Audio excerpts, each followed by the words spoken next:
जिस बात को मैंने कई बार अपने अलग अलग वीडियो में कई बार जिस चीज का मैंने जिक्र किया और आखिरकार वो सच साबित होता हुआ नजर आ रहा है, वही सच साबित हुआ है। और कांग्रेस की तरफ से आज आधिकारिक तौर पर इस बात का ऐलान कर दिया।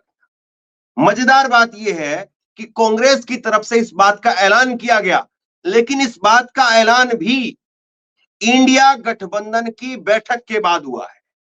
यानी कहीं ना कहीं विपक्ष के नेताओं का भी राहुल गांधी के ऊपर और कांग्रेस पार्टी के ऊपर इस बात को लेकर के प्रेशर था कि राहुल गांधी को आगे किया जाए। अब तो ये अब कांग्रेस की तरफ से आधिकारिक तौर पर ऐलान हो गया है, राहुल गांधी नेता प्रतिपक्ष बनने जा रहे हैं। तो कांग्रेस पार्टी की तरफ से प्रोटेम स्पीकर को इस बात को लेकर के चिट्ठी लिखी गई है कि राहुल गांधी को नेता प्रतिपक्ष के तौर पर नियुक्त किया जाए। तो बहुत बड़ी खबर है। और निश्चित तौर पर जिस तरीके से मैंने कहा था कि इधर इधर जो है वो प्रधानमंत्री की कुर्सी होगी और इधर राहुल गांधी की कुर्सी होगी। 2 दिन पहले आपको मैंने पूरा बताया था कि कैसे इधर जो है वो प्रधानमंत्री बैठेंगे और इधर नेता प्रतिपक्ष बैठेंगे। और दोनों का जब आमना सामना होगा तो फिर किस तरीके से जो है वो स्थिति पैदा होगी। और मेरे साथी जो है वो ढूंढ रहे हैं कि कौन सी वीडियो, क्योंकि अक्सर मैं बोल देता हूं। और इस तरीके से मैंने आपको करके दिखाया था कि इधर नेता प्रतिपक्ष होंगे और इधर प्रधानमंत्री बैठेंगे और आमने सामने नरेंद्र मोदी के आमने सामने अब जो है वो रहेंगे, सामने जो है वो राहुल गांधी बैठेंगे। ये बात मैंने अभी आपको तारीख के साथ में बताई थी, वो वीडियो कट करके मैं अलग से आपको दिखा दूंगा। तो जो बात लगातार मैं कह रहा था आपसे, तो राहुल गांधी नेता विपक्ष होने जा रहे हैं। कांग्रेस पार्टी की तरफ से आधिकारिक तौर पर यह ऐलान कर दिया गया। और अभी जो तस्वीरें आपकी स्क्रीन पर दिख रही हैं, ये तस्वीरें हैं मल्लिकार्जुन खड़गे के घर की। मल्लिकार्जुन खड़गे के घर पर बैठक हुई है। हनुमान बेनीवाल भी इसमें दिखाई दे रहे हैं राजस्थान से, जिनको लेकर के बीच बीच में खबरें आती थी। तो हनुमान बेनीवाल इसमें दिखाई दे रहे हैं। डेरेक ओब्रायन वो आपको दिखाई दे रहे। कई चैनलों ने खबर चलाई थी कि डेरेक ओब्रायन टीएमसी की पार्टी जो है वो, माफी चाहिए, इनकी पार्टी टीएमसी वो लोकसभा स्पीकर पद को उतारे जाने के फैसले से अलग हो गई है। कांग्रेस लोकसभा का स्पीकर उतार रही है। कांग्रेस के नेता के सुरेश को लोकसभा का स्पीकर का चुनाव लड़वा रही है। इस बात से जो है वो टीएमसी अलग हो गई है। ये कई चैनलों पर खबर चलाई गई। फर्जी खबर है, टोटल फर्जी खबर है जो चलाई जा रही है। टीएमसी पूरी तरह से साथ में है। और वो आधिकारिक ऐलान मैं आपको सुनाऊं उससे पहले जरा एक बार ये तस्वीरें आप देख लीजिए। तमाम नेता इसमें, डीएमके के नेता टीआर बालू नजर आ रहे हैं आपको, शरद पवार की बेटी आपको इसमें, सुप्रिया सुले वो आपको नजर आ रही, केसी वेणुगोपाल है, डीएमके के नेता जो है वो डेरेक ओब्रायन इसमें आपको नजर आ रहे हैं। तमाम नेता इंडिया गठबंधन के वो इसमें शामिल है। तो रामगोपाल यादव जो है वो समाजवादी पार्टी की तरफ से इसमें नजर आ रहे हैं। और इस बैठक के बाद में गुरदीप सप्पल आपको यहाँ पर लाल रंग की पगड़ी में साइड में बैठे हुए आपको दिख रहे हैं। और साथ में जो है वो केसी वेणुगोपाल यहाँ पर राहुल गांधी के साथ में ही, और मल्लिकार्जुन खड़गे के साथ में बैठे हुए हैं। तो एक बार जरा ये वीडियो हमारी जो है वो साथी ने भेजा, शालिनी ने, एक बार जरा देखिए, चेक कीजिए कि इसमें उस बात का जिक्र किया है क्या। तो मैं आपको वीडियो भी दिखा देता हूं। और अभी सबसे पहले वो हिस्सा आप जो कांग्रेस की तरफ से आधिकारिक ऐलान किया गया है वो जरा एक बार हम देख लेते हैं। कांग्रेस की तरफ से आधिकारिक तौर पर यह ऐलान कर दिया गया है कि राहुल गांधी लोकसभा के अंदर नेता विपक्ष होंगे। इस बात का आधिकारिक तौर पर ऐलान कर दिया गया है। अंग्रेजी के अंदर जो है वो बयान है केसी वेणुगोपाल का, और अंग्रेजी में वो बता रहे हैं, लेकिन आप समझ जाएंगे कि कांग्रेस पार्टी ने निर्णय लिया है कि राहुल गांधी नेता विपक्ष होंगे। और इसको लेकर के बाकायदा प्रोटेम स्पीकर को चिट्ठी लिख दी गई है। तो ये यहां पर देखिए, आपको आधिकारिक तौर पर ऐलान सुनते हैं। Honorable CPP Chairperson wrote a letter to the pro-time Speaker Bhartwari Mahtab informing the decision of appointment of Rahul Gandhi as the leader of opposition in the Lok Sabha. Other office bearers will be decided later. That's all. तो कांग्रेस की तरफ से जो है वो आधिकारिक तौर पर इस बात का ऐलान कर दिया गया है। केसी वेणुगोपाल ने इसका ऐलान किया और प्रेस के सामने आकर के इस बात का ऐलान किया गया है और इसको लेकर के अब चिट्ठी लिख दी गई है और कल राहुल गांधी को नेता विपक्ष के तौर पर जो है वो दर्जा दिया जाएगा।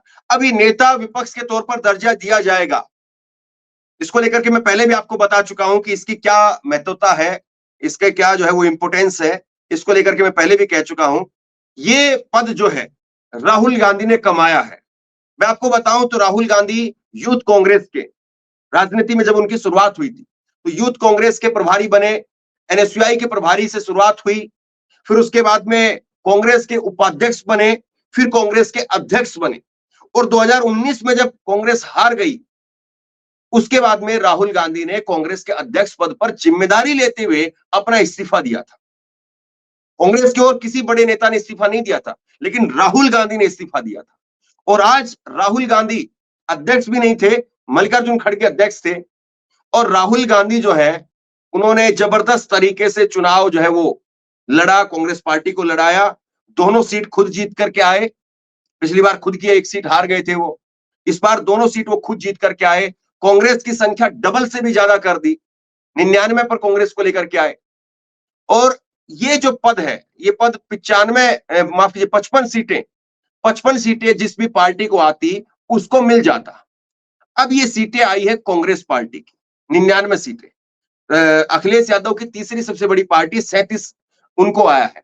अगर अखिलेश यादव के 55 आ जाते, कांग्रेस के 55 से कम आते तो उनको मिलता, लेकिन अगर अखिलेश यादव के 65 आते, कांग्रेस के अगर 99 आते तो फिर भी कांग्रेस को मिलता क्योंकि संख्या में ज्यादा उनके है। ये विपक्ष का जो है वो पद है जो 55 सीटें जिसके आते हैं उनको मिलता है। अब देखिए इस पद के बहुत ज्यादा जो है महत्व है, इस पद के महत्व हैं और ये एक जरा सोशल मीडिया पर जो प्रतिक्रियाएं आ रही है एक बार देख लीजिए।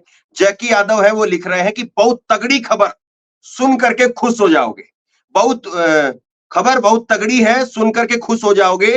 राहुल गांधी लोकसभा में विपक्ष के नेता बन गए हैं, अब आएगा ना मजा बिड़ू। बस इसी दिन का तो सबको इंतजार था। अब देखिए राहुल गांधी के लोकसभा में तेवर, अब सरकार को पता चलेगा कि आखिर विपक्ष क्या होता है और नेता प्रतिपक्ष क्या होता है। यह बहुत लोगों के सपने का पूरे हो जाना जैसा है। आप अब लोकसभा की कार्रवाई देखने में कोई भी लापरवाही मत करिएगा क्योंकि अब मौसम बदलने वाला है। तो सोशल मीडिया पर राहुल गांधी को लेकर के इस वक्त जबरदस्त प्रतिक्रियाएं देखने को मिल रही है। सोशल मीडिया पर इस वक्त में राहुल गांधी को लेकर के जबरदस्त उत्साह दिखाई दे रहा है। लोग जबरदस्त खुल करके राहुल गांधी की प्रशंसा कर रहे हैं, लिख रहे हैं कि बहुत तगड़ी खबर है, बहुत बड़ी खबर है, सुन करके खुश हो जाओगे, लोकसभा में विपक्ष के नेता बन गए हैं, अब मजा आएगा बीड़ू। तो इस तरह से जो है वो सोशल मीडिया पर प्रतिक्रियाएं आ रही है। तो ये जो प्रतिक्रियाएं निकल करके सामने आ रही है, राहुल गांधी को लेकर के जो प्रतिक्रियाएं निकल करके सामने आ रही है, अब वाकई जो है इसकी इंपोर्टेंस भी है। ऐसा नहीं कि केवल ये पद जो है वो कहने भर के। ये देखिए आप, जहां पर राहुल गांधी आज बैठे हुए हैं, इनके ठीक सामने प्रधानमंत्री की कुर्सी रहेगी। तो ये आज राहुल गांधी जब वहां पर शपथ लेने के लिए गए थे, तब राहुल गांधी ने जो है वो यहाँ पर संविधान को मंच पर दिखाया था और बड़े जोश में राहुल गांधी जो है वो नजर आ रहे थे, बड़े जोश में राहुल गांधी जो है वो नजर आ रहे थे। और एक बार जरा दिखाइए कि नेता विपक्ष और प्रधानमंत्री नेता सदन, प्रधानमंत्री जो है वो नेता सदन होते हैं और राहुल गांधी जो है वो नेता विपक्ष के तौर पर यहाँ पर बैठेंगे, दोनों ठीक आमने सामने बैठे।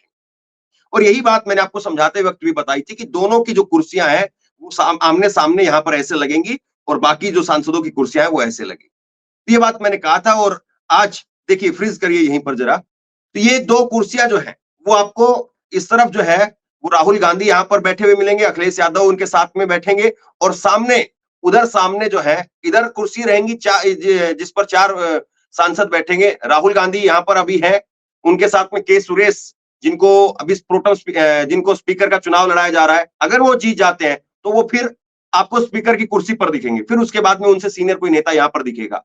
उसके साथ में अवधेश कुमार पासी जो है, अवधेश पासी, वो भी आपको यहां पर दिखेंगे और अखिलेश यादव यहां पर दिखेंगे।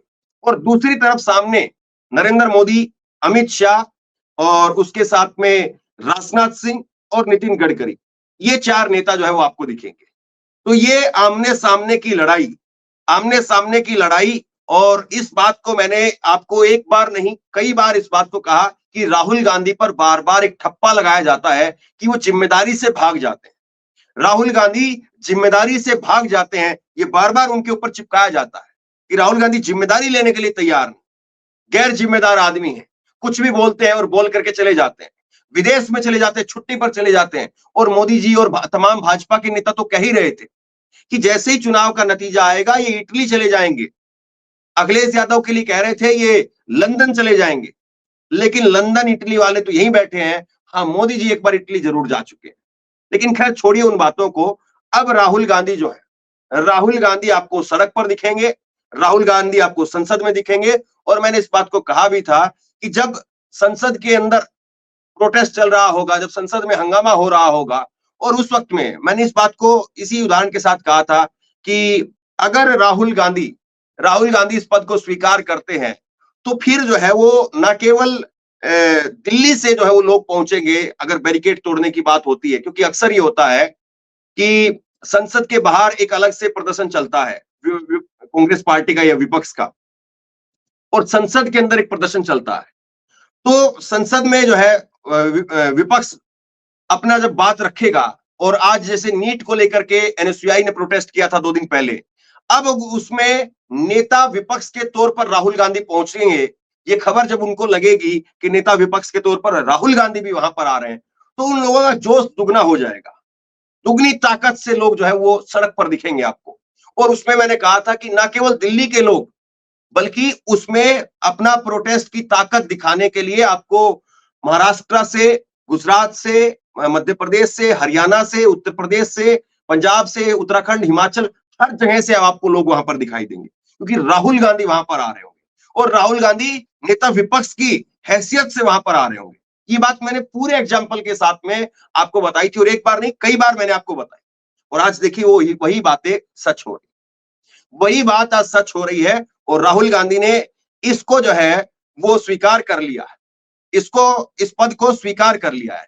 और राहुल गांधी का इस पद को स्वीकार करना, इसका एक महत्व और है, और वो मैंने अपनी उस खबर में भी बताया था। ये नहीं है कि मैं कोई तुक्का मार देता हूं और वो तुक्का जो सही हो जाए और उसके बाद में फिर मैं जो है वो अपनी पीठ थपथपाने लगूं कि हाँ मैंने ठीक कहा था। मैं कोई तुक्का नहीं मारता हूं, और मैंने फिर तब भी कहा था कि मैं कोई हाथ देखने वाला ज्योतिषी भी नहीं हूं, और ना इन चीजों में मेरा कोई भोजदा यकीन है। मैं जो बात कहता हूं वो राजनीति को समझते हुए कहता हूं, परिस्थितियों को समझते हुए कहता हूं। मैंने कहा था कि राहुल गांधी अगर खुद नहीं बनेंगे, मान लीजिए कि केसी वेणुगोपाल को बना देते हैं, मान लीजिए कि गौरव गोगोई को बना देते हैं, और उसके बाद में क्या होगा? उसके बाद में ये होगा कि जब गांधी प्रतिमा के बाहर कांग्रेस प्रोटेस्ट करेगी तो राहुल गांधी सेंटर में नहीं खड़े होंगे। और ये सारी बातें मैंने पहले कही हैं। मैं जो आज कह रहा हूं, ये जब मैं खबर बता रहा था आपको 5 दिन पहले, तब ये सारी बातें मैं आपको कह रहा था कि इस तरीके से जो है वो कांग्रेस पार्टी के अंदर राहुल गांधी रहेंगे कि वो बीच में, अब नेता विपक्ष हो गए हैं तो बीच में दिखेंगे, और जो मैसेज जाएगा देश भर के अंदर कार्यकर्ताओं के अंदर, वो अपने आप में बहुत इंपॉर्टेंट होगा। और मैंने इस बात को भी कहा था कि राहुल गांधी अब नेता विपक्ष अगर बनते हैं तो उसके बाद में चुनाव आयुक्त कौन बनेगा, इस बात में भी एक कुर्सी राहुल गांधी की लगेगी। 3 वोट होते हैं चुनाव आयुक्त कौन बनेगा इसको लेकर के, एक प्रधानमंत्री का वोट, दूसरा उनके कैबिनेट मंत्री का वोट, और तीसरा नेता विपक्ष का वोट। नेता विपक्ष का जो दर्जा है वो भी कैबिनेट मंत्री के बराबर का दर्जा होता है।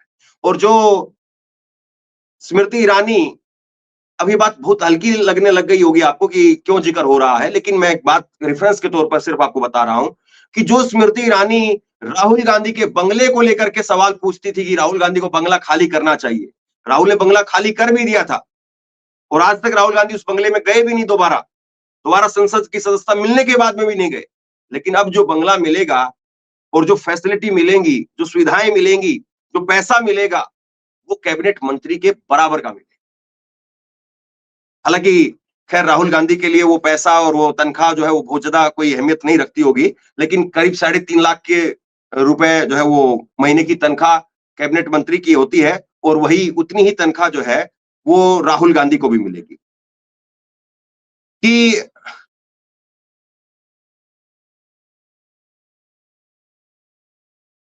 अब देखिए ये बकवास की बात जो है वो, अब क्या पूछ रहे हैं, सुनील खत्री जो है वो लिख रहे हैं कि धर्मेंद्र जी आपसे एक सवाल पूछना था कि आपने किसको वोट किया था। ये क्या काम की बात, कोई काम की बात पूछेंगे तो मैं थोड़ा बताऊंगा आपको, ये मेरे काम की बात नहीं है। वोट मैंने किया था, ये मेरी उंगली पर अभी भी शाई है, लेकिन किसको वोट किया था ये आपको बताने की आवश्यकता नहीं है, आप छोड़िए इस बात को। तो बड़ी बात पर हम लोग बात कर रहे हैं। देखिए अब नेता विपक्ष के तौर पर वो चुनाव आयुक्त का चयन करें। अब जाहिर सी बात है चुनाव आयुक्त का चयन करने में प्रधानमंत्री की चलेंगी, और उसके साथ में जो कैबिनेट मंत्री है उनका, वो दोनों एक ही व्यक्ति को वोट करेंगे। राहुल गांधी का वोट जो अलग रहेगा, लेकिन कम से कम राहुल गांधी उस मीटिंग से बाहर आकर के बोलेंगे, या राहुल गांधी उस मीटिंग में रहेंगे। आपको पता है इस बार क्या हुआ था? इस बार चुनाव आयुक्त की जब नियुक्ति हुई थी, तो अधीर रंजन चौधरी को महज कुछ मिनट पहले एक चिट्ठी दी गई थी। राहुल गांधी को महज कुछ मिनट पहले एक चिट्ठी दी, और अधीर रंजन चौधरी को महज कुछ मिनट पहले एक चिट्ठी दी गई, उसमें कुछ नाम थे, उसमें उन उम्मीदवारों के नाम थे जिनको चुनाव आयुक्त के तौर पर चयन किया जाना था। तो कुछ मिनट में कोई कैसे तय कर सकता है? और वो रिटायर्ड आईपीएस आईएएस अधिकारी हैं, कैसे आप तय कर लेंगे कुछ मिनट के अंदर? तो राहुल गांधी अगर उस पोजीशन पर होते तो कम से कम बीजेपी इस प्रकार की हिमाकत नहीं कर पाती। करने को कोई कुछ भी कर सकता है, लेकिन राहुल गांधी के होने भर से बहुत फर्क पड़ जाएगा। राहुल गांधी के होने भर से एक प्रेशर बीजेपी के ऊपर कम से कम रहेगा। राहुल गांधी के वहां पर होने से आप अगर सीबीआई का डायरेक्टर चुनते हैं तो उसमें राहुल गांधी की कुर्सी वहां पर लगेगी। अब मोदी जी को जो कह रहे थे कि कौन राहुल, तो पूछ रहे थे एक इंटरव्यू के अंदर कौन राहुल, अब राहुल गांधी की कुर्सी वहीं पर लगेगी मोदी जी के साथ में। मोदी जी के साथ में जो अहम फैसले हैं उसमें लगेगी। और देखिए एक बड़ी बात, राहुल गांधी जी की भी जवाबदेही होनी चाहिए। राहुल गांधी की केवल ऐसा नहीं कि ठीक है सारी बातें, लेकिन राहुल गांधी की भी जवाबदेही होनी चाहिए। जवाबदेही इस बात की कि आप जो है केवल लोगों पर सवाल खड़े करेंगे या उस सिस्टम के अंदर घुस करके उसको ठीक भी करें। देखिए चुनाव आयोग पर सवाल खड़े करना वो एक अलग बात है, और उस प्रक्रिया का हिस्सा बन करके उसके अंदर जाकर के उसको ठीक करना कोई दूसरी बात है। और राहुल गांधी अब अगर उस पद पर जा रहे हैं तो कम से कम आप उम्मीद करनी चाहिए कि उस पद पर जाकर के वो जिसको चुनने का काम करेंगे, तो फिर कुछ हद तक जो है वो सिस्टम ठीक भी होगा। कुछ हद तक जो है फिर वो चीजें, वो हो सकता है कि राहुल गांधी वहां पर अपनी बातें और अपनी राय वहां पर रख भी पाए। तो कुछ ना कुछ जो है वो ऐसा होगा जो आप मान सकते हैं, कह सकते हैं कि हाँ तब्दीलियां या बदलाव उसमें दिखेगा। एक बड़ी बात और देखिए आप, एक बड़ी बात यह भी है कि राहुल गांधी के इस नेता विपक्ष के ऐलान से, राहुल गांधी के इस नेता विपक्ष के ऐलान से सीधे तौर पर जो है वो विपक्ष के और बाकी तमाम नेताओं के अंदर उनमें भी एक जोश खरोश पैदा होगा। इंडिया गठबंधन की अगर बात करें तो इंडिया गठबंधन के अंदर भी एक जोश खरोश पैदा होगा, और राहुल गांधी के नेतृत्व में वो आगे बढ़ेंगे। और मैंने ये तर्क आपको जब अपनी पुरानी जो वीडियो मैं आपको दिखाऊंगा बाद में, उनमें ये मैंने कहा था कि राहुल गांधी अगर आज नेता विपक्ष बनते हैं और उस लड़ाई को लड़ने का काम करते हैं, पहली बार है राहुल गांधी के जीवन में, अगर आपको इस खबर की और थोड़ी सी इंपॉर्टेंस नहीं लग रही हो तो एक और बड़ी लाइन आपको बताता हूं मैं इस खबर को समझने के लिए। राहुल गांधी अपने पूरे राजनीतिक जीवन में या अभी तक के उनके जीवन के अंदर पहली बार किसी संवैधानिक कुर्सी पर बैठने जा रहे हैं। राहुल गांधी 54 साल के हो गए। चाहते तो राहुल गांधी 2009 के अंदर प्रधानमंत्री बन सकते थे, 4 में भी बन सकते थे, और फिर उसके बाद में उम्मीदवार तो कम से कम 2014 या 2019 में बन सकते थे।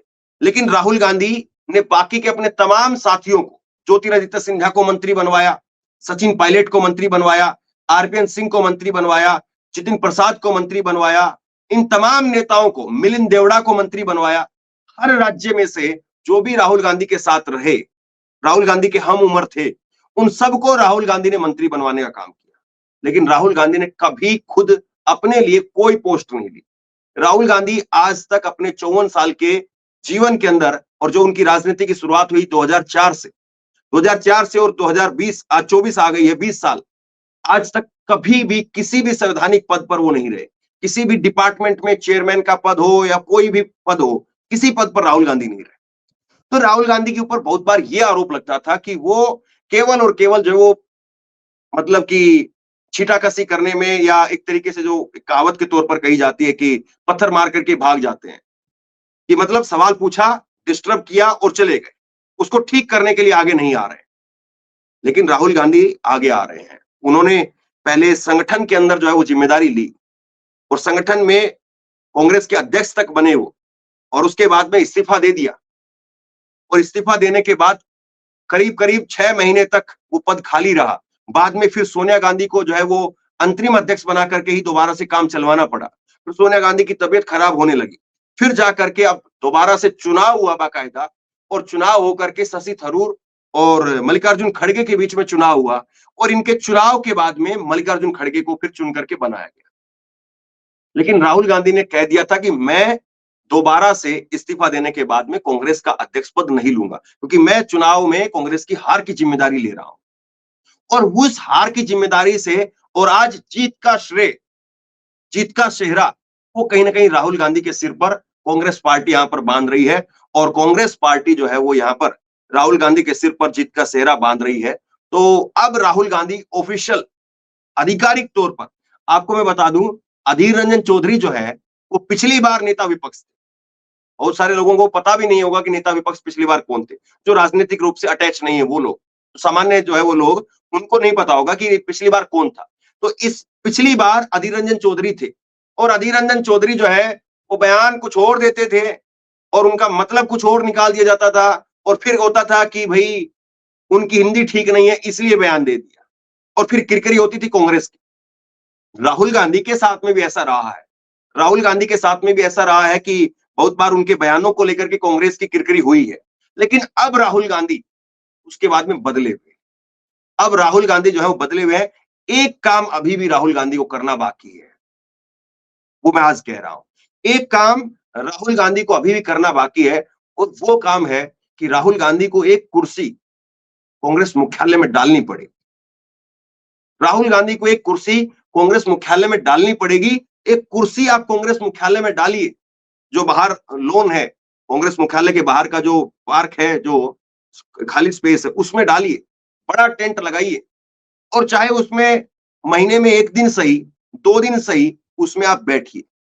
अगर हफ्ते में 1 दिन हो जाए तो बहुत बढ़िया है, और अगर हफ्ते में 1 दिन आप नहीं दे पाए वहां पर समय, तो महीने में 1 या 2 दिन ही सही आप उसमें बैठिए, और उसमें बगैर किसी अपॉइंटमेंट के और बगैर किसी चिट्ठी के जो भी व्यक्ति आए उससे मिलिए। देश भर से कार्यकर्ताओं से, नेताओं से मिल मुलाकात करिए। ये जो सिलसिला है, ये राहुल गांधी को कहीं और आगे जो है पहुंचाने का काम करे। ये अभी तक कोई चर्चा नहीं इसकी, और अभी तक किसी प्रकार से जो है वो कोई प्लान भी ऐसा कभी नहीं सुनाई दिया है, कभी किसी बातचीत में भी किसी का प्लान जो है वो नहीं दिखाई दिया है। लेकिन अगर राहुल गांधी, मैं आज इस बात को कह रहा हूं 25 जून को, और मैं अक्सर तारीखों के साथ में इसलिए कह देता हूं ताकि बाद में आपको क्लिप काट करके दिखाया जा सके। तो राहुल गांधी अगर ये काम कर देते हैं कि वो एक कुर्सी लगाएं अपनी कांग्रेस मुख्यालय में बाहर, और तमाम देश के कार्यकर्ताओं, नेताओं को कहें कि राहुल गांधी महीने की 1 तारीख को या 10 तारीख को वहां पर बैठने का काम करेंगे। जो भी लोग मिलना चाहते हैं वो राहुल गांधी से मिले, या महीने में 2 बार मिले, आप मिलिए। बहुत सारे लोग, बहुत सारे कार्यकर्ता वो इस बात की शिकायत करते हैं कि कांग्रेस के अंदर उनको मिलने ही नहीं दिया जाता, और इस बात की शिकायत जो है वो कांग्रेस से गए हुए लोग भी करते हैं कि हम राहुल गांधी से नहीं मिल पाते हैं।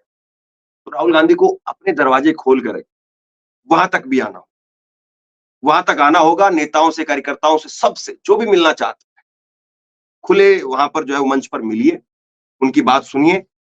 कुछ बदलाव जो जरूर करने पड़े। देखिए, मैंने पहले भी बहुत बार कहा है, नरेंद्र मोदी को सत्ता से ऐसे ही नहीं हटाया जा सकता। और जो नरेंद्र मोदी को आज कांग्रेस पार्टी ने यहां तक इतना नीचे किया है, वो भी ऐसे ही नहीं हुआ है। जब आपके सामने एक इतना बड़ा नेता हो जाए, जब आपके सामने एक इतनी बड़ी पार्टी हो जाए जिसके 350 सांसद हो जाए, तो फिर आपको उससे ज्यादा मेहनत करनी पड़ेगी। और अगर राहुल गांधी आज नरेंद्र मोदी की जगह पर होते और मोदी राहुल गांधी की जगह पर होते, तो मोदी को भी राहुल गांधी को हटाने के लिए उतनी ही मेहनत करनी पड़ती जो आज राहुल गांधी को करनी पड़ रही है। तो राहुल गांधी ने मोदी जी का जो राजनीतिक कद था, उनकी जो एक तरीके से लोगों के अंदर जो इमेज बन गई थी, उसको बहुत हद तक जो है वो कम कर दिया है। तकरीबन आधा या आधे से कम आप कह सकते हैं। लेकिन और बहुत सारे लोगों को तो इस चुनाव में ऐसा लग ही नहीं रहा था कि इतना कम हो जाएगा, वरना हो सकता कि इससे और कहीं ज्यादा बीजेपी की सीटें कम होती। तो एक विपक्ष के तौर पर आपको अगर सत्ता से लड़ना है, तो आपको ग्राउंड पर, सड़क पर मजबूती दिखानी पड़ेगी, एक्टिविटी दिखानी पड़ेगी और ये 365 दिन करना पड़ेगा। राजनीति जो है बहुत आसान काम नहीं है। तो राहुल गांधी को अब ये पद जो है वो राहुल गांधी ने संभाल लिया है और अब राहुल गांधी हर मुद्दे पर बोली। और देखिए बड़ी बात ये भी हो जाएगी कि अब राहुल गांधी का माइक बंद नहीं करवाया जाएगा। हालांकि वैसे ओम बिरला ने किया ये कि उन्होंने अधीर रंजन चौधरी को भी सस्पेंड कर दिया था। ये मतलब आजादी के बाद से अब तक लेकर के इतिहास में कभी हुआ नहीं होगा। लेकिन राहुल को अब वो दुगनी ताकत से आ रहे हैं। राहुल गांधी की अपनी खुद की एक पर्सनैलिटी है और राहुल गांधी की उस पर्सनैलिटी के साथ साथ उनकी जो एक व्यक्तिगत जो उनका एक राजनीतिक जो उनकी ताकत है, वो तो है ही है। लेकिन उसके साथ साथ अब उनको नेता विपक्ष की भी जो ताकत मिली है, इसके बाद में डबल जो दुगनी ताकत से राहुल गांधी आएंगे, तो बड़ा मुश्किल हो जाएगा, बड़ा मुश्किल हो जाएगा सरकार के लिए राहुल गांधी के सवालों को इग्नोर करना। अब राहुल गांधी सवाल पूछेंगे नेता विपक्ष की हैसियत से, तो राहुल गांधी के सवालों का जवाब देना पड़ेगा। और नरेंद्र मोदी को अब नेता विपक्ष को सुनने के लिए सामने बैठना पड़ेगा। अभी तक क्या था कि राहुल गांधी अगर बोलते हैं तो कोई नरेंद्र मोदी के लिए कंपल्सन नहीं है, कोई जरूरी नहीं है कि वो बैठे वहां पर। राहुल गांधी बोल रहे हैं तो बोलते रहे, मोदी जी अपने कमरे में बैठेंगे, अपने कार्यालय में बैठेंगे, कोई दिक्कत नहीं, सुनने की कोई आवश्यकता नहीं है। लेकिन अब राहुल गांधी जब बोलेंगे, नेता विपक्ष जब बोलेंगे, तो फिर प्रधानमंत्री को वहां पर बैठना लाजमी हो जाता है। अब सोचिए जरा एक बार फिर से वो स्क्रीन वहां पर रोक दीजिए जहां पर दोनों कुर्सियां आमने सामने दिखती है। तो राहुल गांधी जो है बोलेंगे एक तरफ से और दूसरी तरफ नरेंद्र मोदी को बैठ करके उनको सुनना पड़े। अब एक तरफ जो है राहुल गांधी आपको यहां पर खड़े होकर के बोलते हुए दिखाई देंगे और दूसरी तरफ सामने नरेंद्र मोदी को बैठ करके, वो पूरे 1.5 घंटे तक बैठ करके टेबल पर ऐसे ऐसे तो नहीं कर पाएंगे, उनको सामने देखना पड़ेगा, सुनना पड़ेगा। तो बहुत कुछ ऐसा है जो बदल गया है, बहुत कुछ ऐसा है जिसकी वजह से अब देश की राजनीति, कम से कम लोगों का एक हित ये होगा कि अगर कोई विपक्ष मजबूत होता है तो सत्ता जो है वो बेलगाम नहीं हो सकती, कोई भी हुई। चाहे कल को कांग्रेस अगर बहुत मजबूती के साथ आती तो उसके सामने मजबूत विपक्ष भी होना चाहिए, वरना राहुल गांधी भी बेलगाम हो सकते हैं। तो मोदी को भी पूरी मजबूती के साथ विपक्ष में रहना पड़ेगा। अगर राहुल गांधी कल को प्रधानमंत्री बनते हैं तो मोदी जी को भी मजबूती के साथ में विपक्ष को संभालना पड़ेगा, वरना कोई भी बेलगाम हो सकता है। सत्ता का जो एक डीएनए है कुछ ऐसा ही होता है। बहुत कम लोग होते हैं जो सत्ता में आकर के और बेलगाम नहीं होते हैं और सत्ता में आने के बाद जो है वो संयम के साथ में बने रहते हैं और लोगों को सुनने का जो है आदत जो है वो बनाए रखते हैं। तो बहरहाल राहुल गांधी कांग्रेस पार्टी ने बहुत बड़ा ऐलान कर दिया है और अब ये ऐलान राहुल गांधी का कितना कांग्रेस के लिए फायदेमंद होगा, मोदी सरकार के लिए कितनी बड़ी चुनौती होगा, ये अपने आप में बहुत बड़ा सवाल है। आप लोग क्या सोचते हैं नीचे कमेंट बॉक्स में अपनी राय लिख करके जरूर बताइए।